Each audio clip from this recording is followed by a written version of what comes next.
Il est dit dans la parole de Dieu, selon l'évangéliste Luc, au chapitre 1er de son évangile, à partir du verset 26.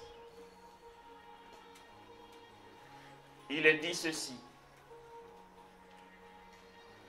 Le 6e mois, l'ange Gabriel fut envoyé par Dieu dans une ville de Galilée, du nom de Nazareth, à une vierge fiancée à un homme du nom de Joseph, de la maison de David. Et le nom de la vierge était Marie. Il entra et lui dit, « Réjouis-toi, comblée de grâce, le Seigneur est avec toi. » À cette parole, elle fut toute bouleversée, et elle se demandait ce que signifiait cette salutation. Et l'ange lui dit, « Sois sans crainte, Marie, car tu as trouvé grâce auprès de Dieu. Voici que tu concevras dans ton sein et enfanteras un fils, et tu l'appelleras du nom de Jésus. Il sera grand et sera appelé Fils du Très-Haut.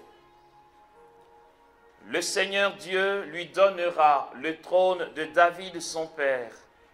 Il régnera sur la maison de Jacob pour les siècles, et son règne n'aura pas de fin. » Mais Marie dit à l'ange, « Comment cela sera-t-il, puisque je ne connais pas d'homme ?»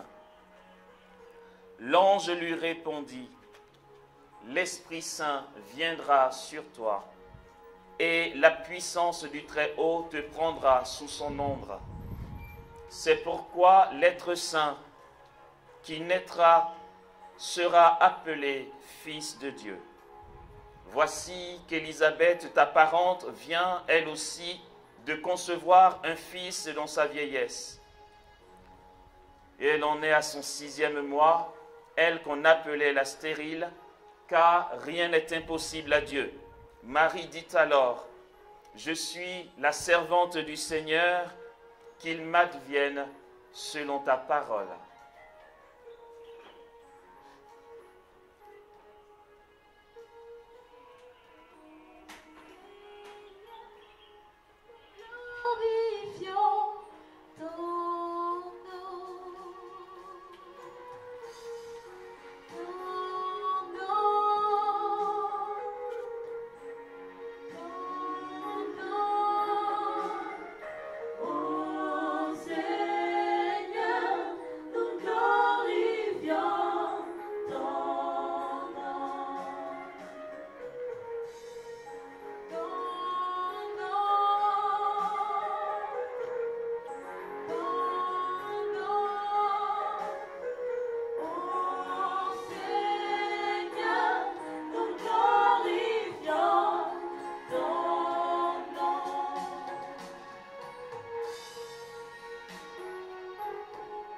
Que la gloire, Seigneur, se manifeste toujours et sans cesse, et que jamais, Seigneur, dans nos vies, dans nos pauvretés, dans ce que tu sais de nous, rien ne nous empêche d'entrer pleinement et totalement dans ce que tu réserves pour chacun d'entre nous. Père, que la gloire soit donnée, que l'onction se décuple au milieu de nous. Ta parole est puissante, elle est puissance de vie, elle est notre résurrection et notre salut. Elle comporte la bonne nouvelle du royaume que tu nous annonces. Que chacun soit investi ce matin de cette puissance que libère ta parole. Que ce que nous allons entendre maintenant s'imprègne dans le quotidien de nos vies, dans nos corps, dans notre chair, dans ce qui fait notre identité et notre personnalité. Que nous savourions ta parole, que nous expérimentions chaque jour la puissance qu'elle comporte, que nos vies changent, Seigneur, que nous te voyions sous un autre angle aujourd'hui dans le Saint-Esprit. Seigneur, ouvre nos yeux, que nous contemplions la gloire qui habitent notre terre. Fais-nous voir les merveilles dont nous sommes comblés. Fais-nous vivre de toi et que notre lot quotidien soit ta présence.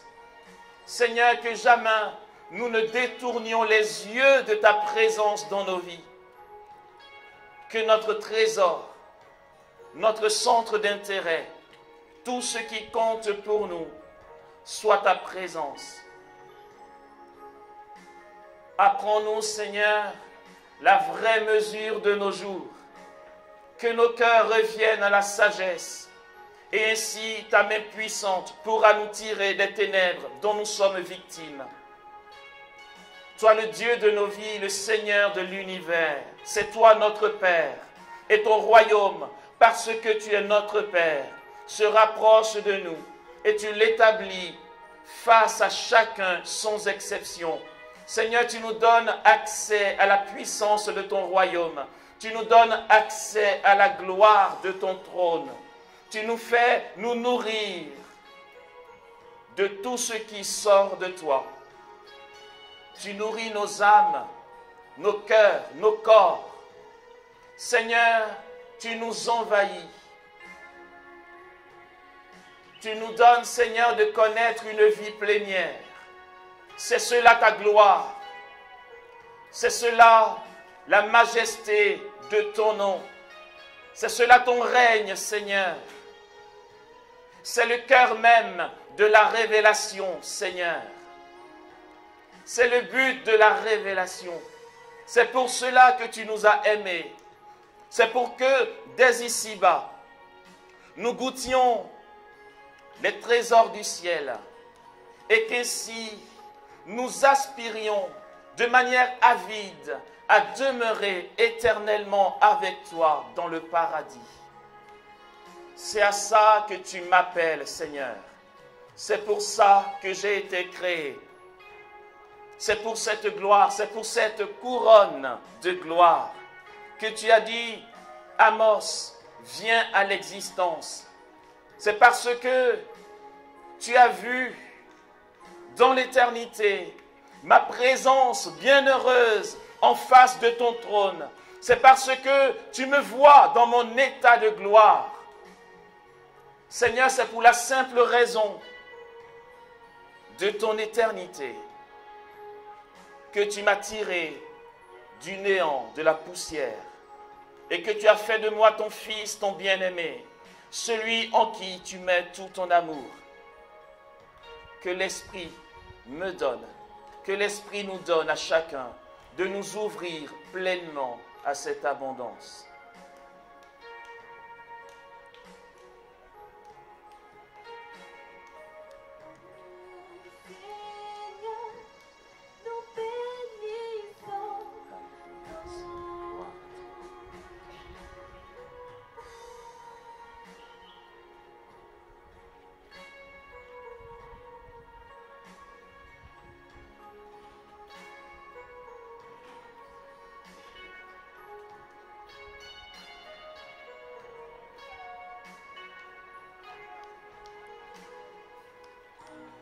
Alléluia.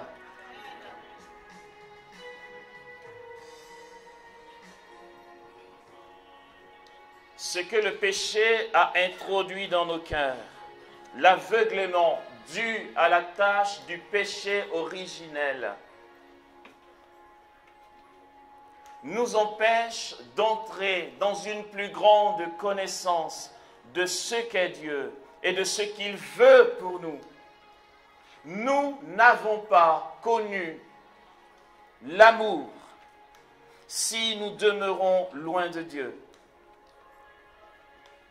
Nous sommes, bien sûr, malgré nous, comme dit Paul, trop attirés vers les réalités d'en bas.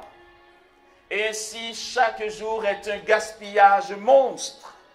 Chaque minute qui passe et chaque instant que nous traversons dans l'oubli de Dieu est un gaspillage énorme. Et les ténèbres nous empêchent d'entrer dans l'abondance et la plénitude. c'est ainsi que l'instant présent n'a plus d'importance pour nous.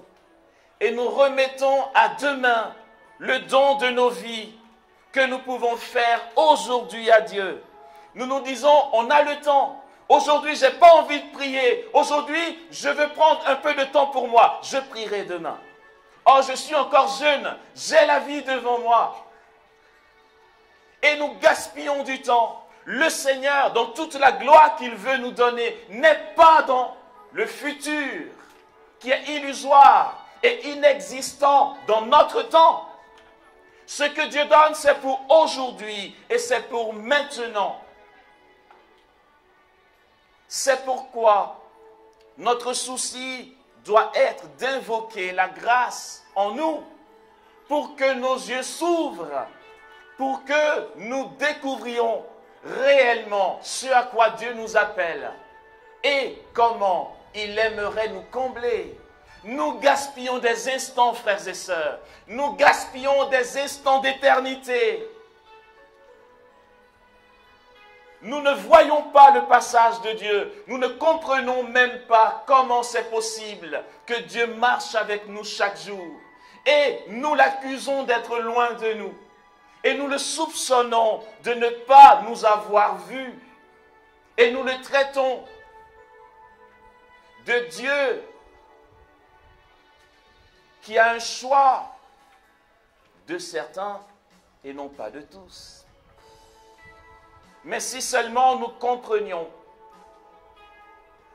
que ceux qui sont proches de Dieu sont ces personnes qui se sont ouvertes à la grâce du royaume et qui ont bénéficié de la puissance de l'Esprit qui ouvre leurs yeux aux merveilles quotidiennes. Si seulement nous réalisions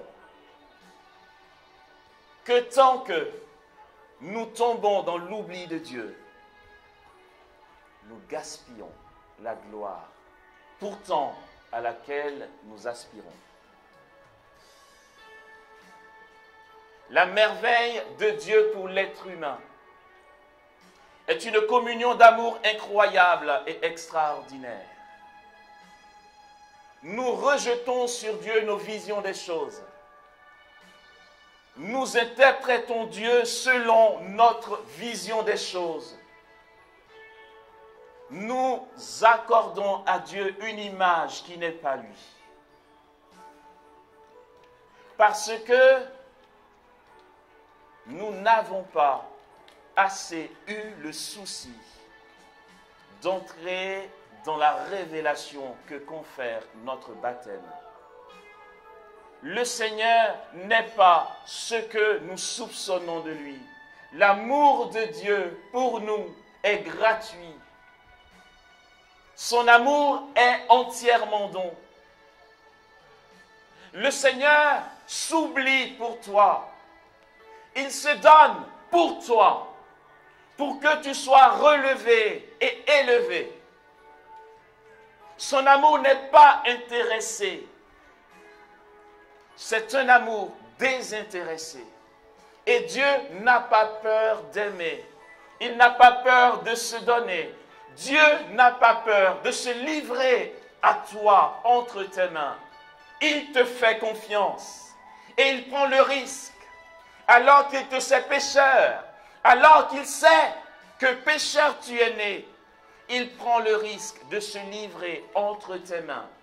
Parce qu'il te fait confiance. Au risque d'en mourir, au risque que tu le traites de moins que rien et que tu bafoues la sainteté de sa présence en toi. C'est ça l'amour de Dieu qu'il nous faut découvrir. Marie se demandait ce que signifiait cette salutation de l'ange. Elle ne pouvait pas, à ce moment-là, comprendre toute la largeur de l'amour de Dieu pour elle. C'était trop fort, au point qu'elle dit, mais que signifie cette salutation? Comment se fait-il que l'ange me dise, réjouis-toi, comblé de grâce? Elle était juive, et dans la mentalité juive, ou du moins on va dire dans la théologie juive, Lorsque l'ange se manifeste, c'est Dieu qui se manifeste. Il n'y a pas l'ange d'un côté, Dieu d'un côté. Quand l'ange se manifeste, il vient au nom de Dieu, il opère au nom de Dieu. Voilà ce que veut dire, par exemple, Archange Michel, Michaël, qui est comme Dieu. Celui qui est comme Dieu.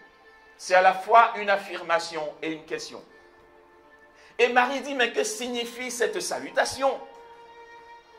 Ah, c'est génial ce texte. C'est incroyable. L'évangéliste dit ceci. Le 6e mois, l'ange Gabriel fut envoyé par Dieu dans une ville de Galilée. Le Seigneur, sur son trône de gloire, envoie une commission depuis le royaume des cieux. Dans une ville de Galilée, du nom de Nazareth. Non pas à un puissant, à une jeune fille donnée en mariage à Joseph. Et le nom de la jeune fille était Marie. Une commission céleste et divine. L'ange entre chez elle et lui dit, c'est génial comme événement. La puissance de Dieu débarque chez toi dans toute la majesté que Dieu concède de Dieu. Chez cette jeune fille, et la tradition nous apprendra qu'à ce moment-là, Marie avait autour de 15 ans. C'est génial. L'ange fait irruption chez elle, dans cette ville de Galilée du nom de Nazareth, et lui dit, réjouis-toi, comblée de grâce. Et Marie est troublée. Elle dit, mais non, ça va, c'est bon, c'est trop pour moi. Qu'est-ce que ça veut dire? Comment se fait-il que Dieu vienne jusqu'à moi et me dise, réjouis-toi, comblée de grâce? Marie se demande ce que peut signifier cette salutation. C'est un événement révélateur, c'est une révélation de Dieu. Le Seigneur parle et nous comprenons ce qu'est sa vie, ce qu'il est vraiment.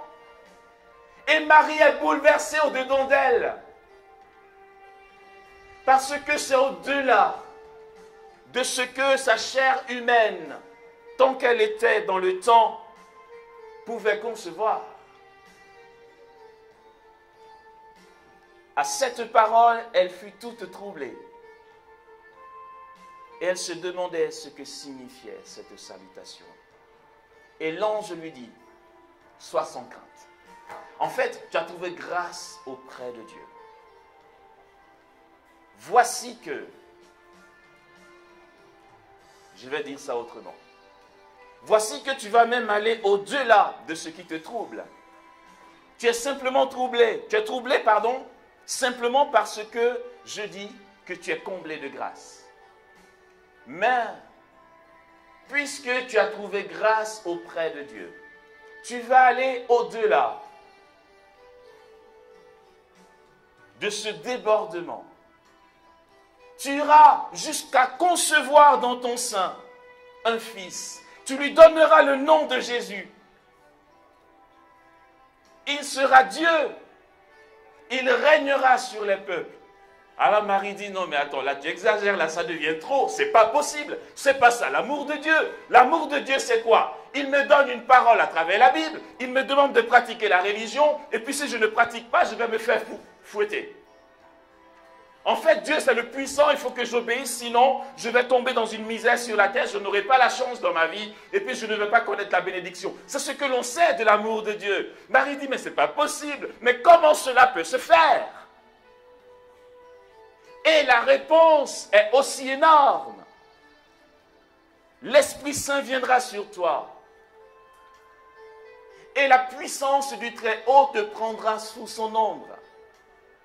C'est pourquoi celui qui naîtra de toi sera saint et sera appelé fils de Dieu. Avons-nous compris, frères et sœurs, ce qu'est l'amour de Dieu pour nous? Savons-nous qui est Dieu réellement? Prenons-nous les moyens d'entrer dans l'intimité avec le Saint-Esprit pour qu'il nous révèle qui est Dieu, pour qu'il nous enseigne l'amour de Dieu pour nous, cela changerait notre vie. On n'aurait plus peur de rien. Nous réaliserions que tout n'est rien. Et ce que cela pourrait provoquer en nous ne serait qu'un abandon total.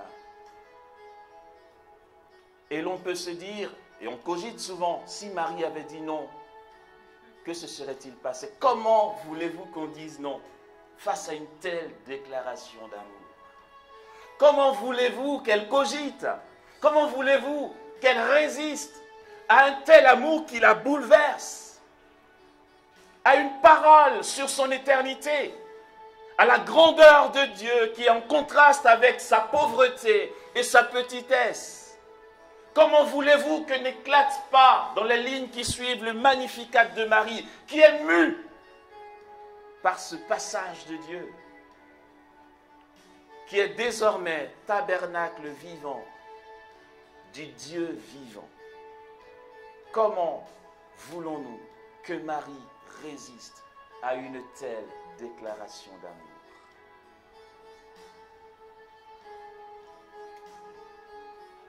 J'étais hier soir avec une petite sœur qui est religieuse et qui me racontait comment est née sa vocation.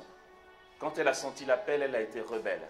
Elle a dit, Amos, j'ai été très tard dans la nuit devant l'église. J'ai demandé au gardien de m'ouvrir les portes de l'église. Je suis entré et là, je lui ai fait la guerre. Je lui ai dit, tu sais très bien que j'aime un garçon et qu'on s'entend très bien. Tu vois que je suis heureuse avec lui. N'y a-t-il pas d'autres filles que tu pourrais appeler? Pourquoi ça me tombe dessus? Et maintenant, si je dis non, je vais souffrir de scrupules, je vais être rongé par la culpabilité. Pourquoi tu fais ça? M'a-t-elle dit, j'ai vraiment gueulé dans l'église parce que j'ai dit mon mécontentement à l'appel de Dieu. Et puis le Seigneur lui dit, as-tu oublié quand tu avais 8 ans, avant ton baptême, quand tu t'es mise à genoux dans la chambre et que tu as exprimé ton amour pour moi en me disant, je te donne ma vie. Je réponds à ta déclaration d'amour. Elle dit, Amos, j'ai fondu en larmes et en sortant de l'église, j'ai dit à ma mère, je me donne à Dieu totalement et aujourd'hui je suis religieuse.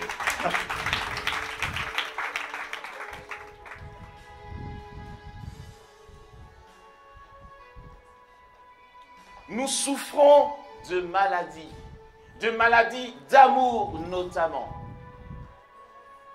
Nous croyons aimer. Mais en fait, nous transformons celui qui est en face à notre image. Et combien de personnes ne souffrent pas de maladies d'amour et d'incompréhension dans l'amour?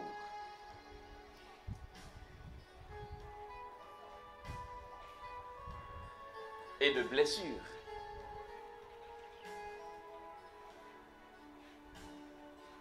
Ça peut être bouleversant. Ce tableau que je vais nous brosser maintenant. Dans un des pays d'Europe, un jeune garçon, un jeune homme, d'une bonne vingtaine d'années, assis au coin de rue, incapable d'ouvrir les yeux, incapable de réagir à toutes les personnes qui passent devant lui, exposé à tout danger. C'était pitoyable de le voir assis à ce coin de rue, incapable de relever la tête, parce qu'il était dans une overdose d'héroïne et qu'il saignait en même temps, parce que ne sentant plus rien, il s'ouvrait les veines. Dans ce garçon, après les recherches, l'on a découvert le fils d'une grande personnalité. Et ça a été un coup de poignard. De plus, je vais vous dire pourquoi c'est de plus, dans le cœur de son père et aussi de sa mère. En fait, pour ce jeune garçon, Frédéric. La vie n'avait plus de sens. Il s'en foutait de vivre. Il s'en foutait de s'ouvrir les veines et d'être mort au lendemain matin. Il n'avait plus le souci de doser l'héroïne qu'il consommait. En fait, la vie pour lui n'était que pourriture. Il n'y avait rien de bon. Tout s'écroulait pour lui. Sa vie n'avait plus de sens. C'était un non-sens total. Il avait un avenir brillant parce que son père était friqué. Il avait tout pour réussir. Il était intelligent. Il a commencé une belle carrière. Quand tout d'un coup, il a fait tout le contraire de ce qu'il a commencé à faire. Il a commencé à se détruire.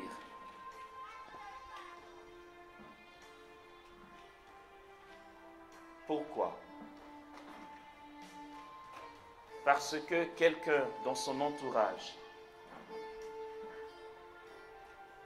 vivait tout sauf l'amour.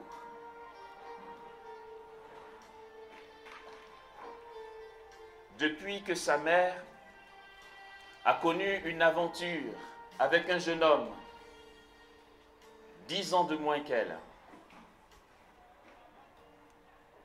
et que cela a provoqué les conflits entre elle et son père, et qu'ils ont déclenché une procédure de divorce, toute la vie de Frédéric s'est écroulée. Cette femme, l'épouse d'une personne connue, haute personnalité, qui avait de l'argent, qui dans l'apparence était heureuse. Elle était parée de bijoux. À ses doigts, c'était du diamant. À ses oreilles, c'était du diamant. Le genre de fille complètement canon, vous voyez. Et puis super bien habillée aux côtés de son mari, homme connu et populaire. Le couple modèle. Ce couple que tout le monde enviait, cette femme que tout le monde enviait, que toutes les femmes enviaient, en disant, elle est belle et elle a un bon mari. Que peut-on espérer d'autre? Toutes les femmes la jalousaient, enfin toutes, il ne faut pas exagérer, pas mal de femmes la jalousaient. Parce qu'elle était aux côtés de son mari, bien tenue, distinguée, belle, bien habillée. Et c'était la joie de son époux. Et c'était un modèle, avec un fils qui avait une belle carrière. Ils étaient connus du moment que le mari était une personnalité. Ils étaient connus quasiment dans tout le pays. Et cette femme qui avait un beau sourire, qui était appréciée et qui savait se tenir en public et qui faisait la joie de son enfant et de son époux. En réalité, manquait de tout. Parce que tout ce qu'elle était à l'image de son mari. Elle était l'épouse que voulait son mari. Ses opinions ne comptaient pas vraiment. C'était, tu as la chance de m'avoir parce que je suis riche et je m'occupe de toi. Combien de femmes vivent ça? Tu vas faire ce que je dis parce que je m'occupe de toi. Tu es mon épouse et c'est lui qui décide à la maison. Pas vraiment de dialogue. Tout ce qu'elle peut dire qui va à l'encontre de l'idée de son mari ne passe pas. Est-ce qu'elle a bien dormi? La question n'était même pas posée.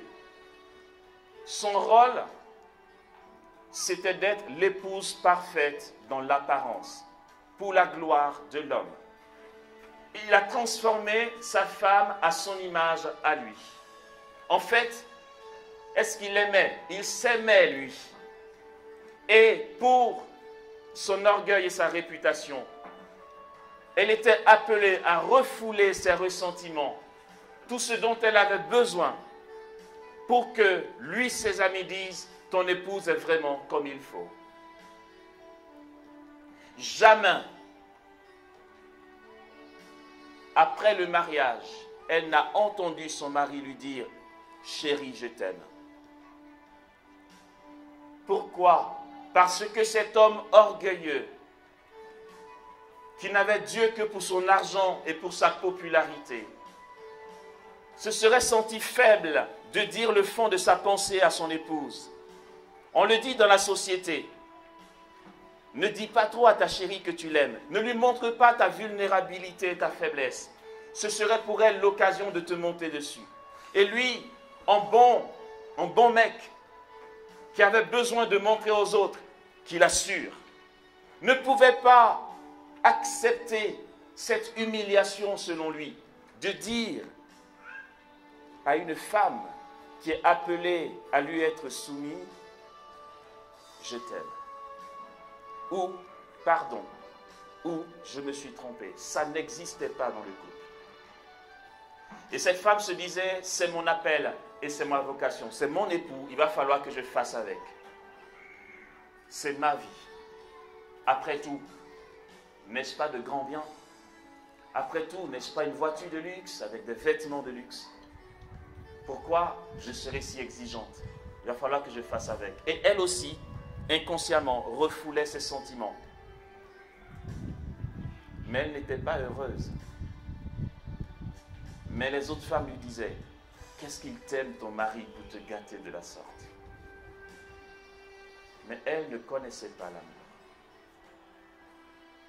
Dans cette société où c'est l'apparence qui compte, où lors de repas de VIP, il faut avoir l'attitude qu'il faut,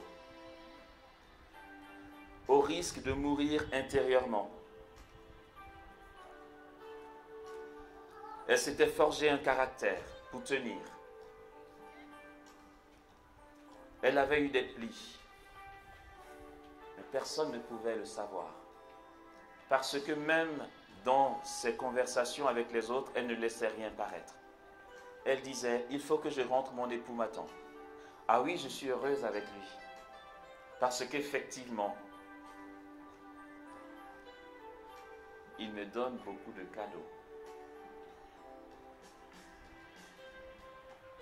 Et lui était fier de sa femme, était fier de la présenter. Il disait, voici mon épouse. Fier d'elle parce qu'elle obéissait à la lettre à tout ce qui correspondait à lui, sa vision des choses.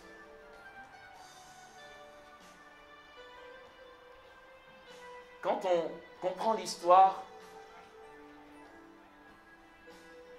on en arrive à se dire, voici ce que peut provoquer la méconnaissance de l'amour. Un jeune homme qui est en train de se suicider à petit feu. Et donc, dans cette attitude de cette femme, qui, bien sûr, avait fait le choix de rester avec son époux, jusqu'à la fin de sa vie, il était hors de question de faire autre chose. Va pour une révision un jour dans un garage. Et ce jeune homme, qui était qu'un stagiaire dans ce garage, qui vient s'occuper du véhicule,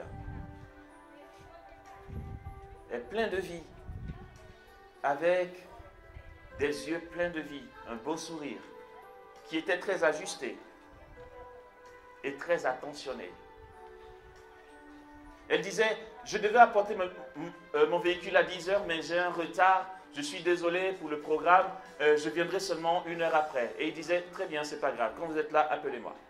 Et puis ensuite, elle rappelait pour dire, je ne peux pas, je suis désolé parce qu'on a un travail d'affaires avec mon époux, on a une réunion aussi, et puis bon, on n'a qu'à mettre à demain. Mais vous savez, ici aussi bien sûr, dans une organisation de garagistes ou encore de société, il y a des rendez-vous qui sont pris, qu'on ne peut pas décaler comme ça. C'est vrai que ce stagiaire avait besoin de bien faire son travail pour signer son contrat de travail. Ça le mettait en difficulté que le rendez-vous soit déplacé chaque fois. Il était chaque fois obligé d'aller négocier auprès de son responsable. Et il perdait des points dans son stage. Pourtant, il était bienveillant. Et il disait toujours à cette femme qu'il ne connaissait pas, il n'y a pas de souci, on met à demain. Et il a fini par lui dire, si vous voulez, vous me laissez le véhicule, et puis le garage vous passe notre véhicule. Qu'est-ce que vous avez comme véhicule? Il cite des marques de véhicules, et puis ça ne lui correspond pas. Elle lui dit, non, mon mari n'acceptera jamais que je conduise un tel véhicule. Il va falloir qu'on attende. Et là, il se rend compte, il fait la révision de la chose. Et elle lui dit, merci pour votre patience. Il dit, ce n'est rien. Il s'occupe de ce qu'il doit faire. Et puis, il lui dit, dis donc, votre mari doit être exigeant, parce que vous avez une belle voiture et vous m'aviez dit qu'il n'accepterait jamais que vous rouliez dans une des voitures que vous proposerez le garage. Elle dit non, il est comme ça. Il va bien falloir faire avec. Il lui dit, vous êtes heureuse avec lui? Elle dit, oui, pourquoi? Il dit non, comme ça, parce que c'est curieux, quoi. Il doit vraiment être exigeant. Mais vous pensez quoi? Vous pourrez rouler dans ce véhicule ou pas? Elle ne répond pas. Au fur et à mesure qu'elle va dans ce garage pour des formalités, pour le véhicule, elle remarque ce garçon qui est plein d'attention.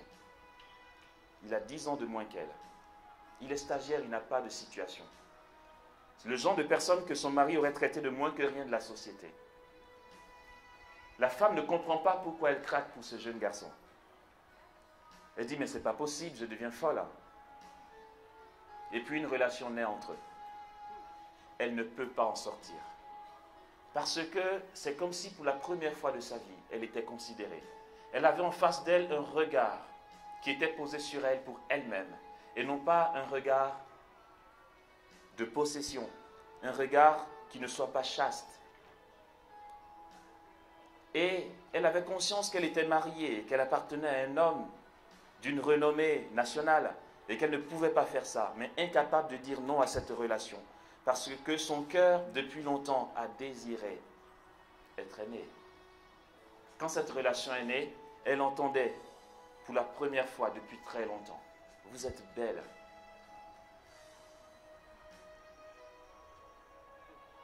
Je t'aime. Et finalement, le mari découvre cette relation. Et ça devient des disputes à la maison.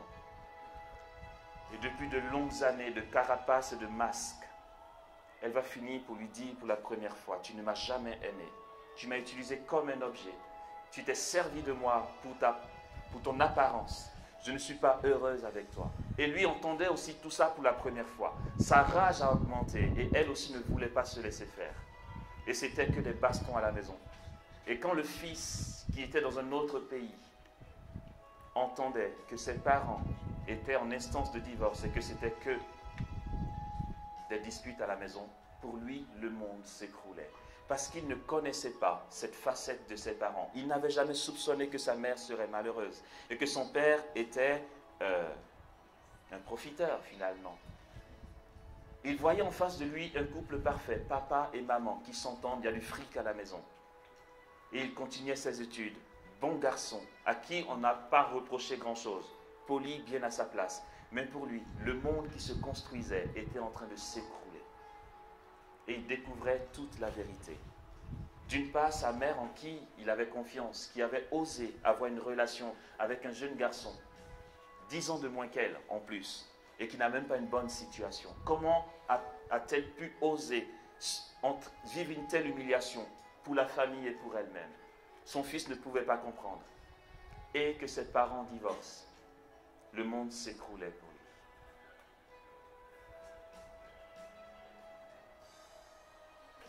Et on pense qu'on aime. Et on pense que c'est ça l'amour de Dieu. Que Dieu nous dit, Amos fait ci, et que je dise comme on l'entend dire, c'est dur la volonté de Dieu. Comme si en fait Dieu me demandait de faire des choses à l'encontre de mon désir et de mon besoin. Il n'en est pas ainsi. L'époux de nos âmes, l'époux de Marie, est un époux qui donne tout. Et la volonté de Dieu en vrai pour nous correspond à notre besoin profond. C'est là où il ne faut pas confondre nos envies et notre besoin profond. On exprime à Dieu des envies qui ne correspondent pas à ce pourquoi on est fait. Et quand il nous dit « moi, ma volonté, c'est ça », on a l'impression que sa volonté va toujours à l'encontre de ce qu'on veut. Mais parce qu'on veut attirer Dieu dans les tendances de nos chairs, pour l'obliger à venir dans nos ténèbres et pactiser avec nous dans les ténèbres. Mais non, sa volonté est lumière. Et tant que nous écouterons nos passions charnelles, nous aurons l'impression que la volonté de Dieu pour nous est dure à accomplir, ou que c'est toujours à l'encontre de ce que l'on veut. Dieu qui est l'époux de nos âmes, qui est le Tout-Puissant, le Seigneur des Seigneurs, Créateur du ciel et de la terre, à qui rien ne manque, qui a la richesse et toute la gloire, n'est pas égoïste. Il ne nous veut pas selon ce qu'il exigerait pour nous, pour une gloire égoïste. Tout ce que Dieu nous donne est pour notre propre gloire. Et lui n'a pas peur de dire ceci. Réjouis-toi, comblé de grâce. Dieu n'a pas peur de faire sa déclaration à sa créature. Il ne se dit pas, si je lui dis que je la comble et qu'elle est comblée de grâce et qu'elle réjouit mon cœur, elle ne va plus me respecter. Je n'aurai plus mon autorité de Dieu. Dieu s'abaisse et il ose faire sa déclaration d'amour à Marie. Voilà pourquoi elle est bouleversée. L'amour que certains peuvent connaître dans le monde n'est pas celui de Dieu. Dieu se donne. Dieu est notre Père et Marie est notre mère. Il n'y a pas de risque pour nous que nous finissions comme Frédéric, parce que papa et maman sont en parfaite communion et que maman est parée d'or, elle est enveloppée de gloire, de soleil, couronnée de toile avec la lune sous ses pieds. Mais elle est si glorieuse parce que justement, elle trouve un bonheur épanoui dans son union avec Dieu. Quelle femme n'exploserait pas de bonheur de voir son époux renoncer à tout pour la combler et lui dire « Que veux-tu, chérie? Que veux-tu que je fasse pour toi ?» Quelle épouse ne serait pas comblée de vie, ne serait pas épanouie face à l'amour qui est don, qui est vulnérabilité? Et Jésus dit « Je vous aime » et Dieu dit « Je t'aime ». Il nous a tellement aimés qu'il s'est donné pour nous au risque d'en mourir. Qui ne craquerait pas devant un tel amour? Qui ne fondrait pas devant un tel amour? Et ce que ça provoque dans le cœur d'une femme, c'est ceci. Mon âme exalte le Seigneur et mon esprit tressaille de joie en Dieu mon Sauveur. Parce que le grand Dieu, en fait le méga Big Boss, a jeté les yeux sur l'abaissement de sa servante. C'est pourquoi désormais, toutes les générations me diront bienheureuse. Parce que le puissant a fait pour moi de grandes choses et son nom est saint. Sa miséricorde s'étend d'âge en âge sur ceux qui le craignent. Il a déployé la force de son bras. Il a dispersé les hommes au cœur superbe. Il a renversé les puissants de leur trône et élevé les humbles. Il a comblé de biens les affamés et renvoyé les riches les mains vides. Il est venu lui-même en aide à Israël, son serviteur, parce qu'il s'est souvenu de sa miséricorde, selon qu'il avait annoncé à nos pères, en faveur d'Abraham et de sa postérité. Comment Marie n'exulterait pas dans le Magnificat? Et comme nous le savons, ça ne peut pas être un égoïsme de Marie ou de la vanité que de dire « Dieu s'est penché vers moi ». C'est le fruit de l'amour. Et notre avenir est assuré. Notre éternité est assurée parce que maman et papa sont dans une parfaite communion. Et qu'ainsi, nous les Frédéric, nous sommes équilibrés et qu'ainsi nous pouvons aussi continuer dans le bel élan de la carrière qui nous est tracée pour une éternité de vie, sans jamais risquer de nous mutiler nous-mêmes, parce que tout s'écroule. Notre monde ne s'écroule pas. Notre monde n'est pas celui-ci. Notre monde qui est le royaume des cieux demeure. Et nous avançons sans peur. Et Dieu, dans toute sa transparence du don de sa vie, et Marie qui est toute transparente de la gloire de Dieu, ne risque pas de nous décevoir un jour pour que l'on découvre qu'en fait, Marie n'est pas celle qu'on pense et que Dieu n'est pas celui qu'on pense. Tout est accompli. Tout ce que nous étions appelés à savoir de notre Dieu et de notre Mère est accompli à la croix. Il a tout donné. Et Marie a été élevée dans la gloire parce qu'elle a dit « Je suis ton humble servante et que tout se passe pour moi selon ta parole, Seigneur. » Et c'est seulement là que l'ange la quitte parce que tout est accompli. Quelle joie, quelle gloire pour Marie qui aujourd'hui est pleinement elle et pleinement remplie de Dieu. Nous ne risquons pas de nous perdre. Nous ne risquons pas de passer à côté du royaume des cieux. Si nous écoutons ce que dit notre Mère du ciel, si nous nous abandonnons à elle, si nous suivons son conseil qui est « faites tout ce qu'il vous dira ». Elle, notre mère, notre maman, qui connaît papa, qui demeure avec lui et qui est sûre que tout ce qu'elle va nous donner comme conseil, si nous les suivons, nous parviendrons dans le royaume éternel. Amen.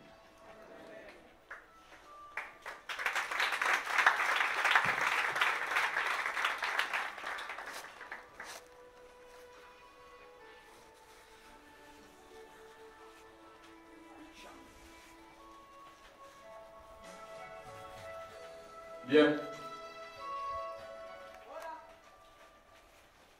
Ce n'est que la première partie, pour ne pas dire l'introduction de l'enseignement. Nous sommes ici jusqu'à 17h. Vous pouvez aller. On va faire une pause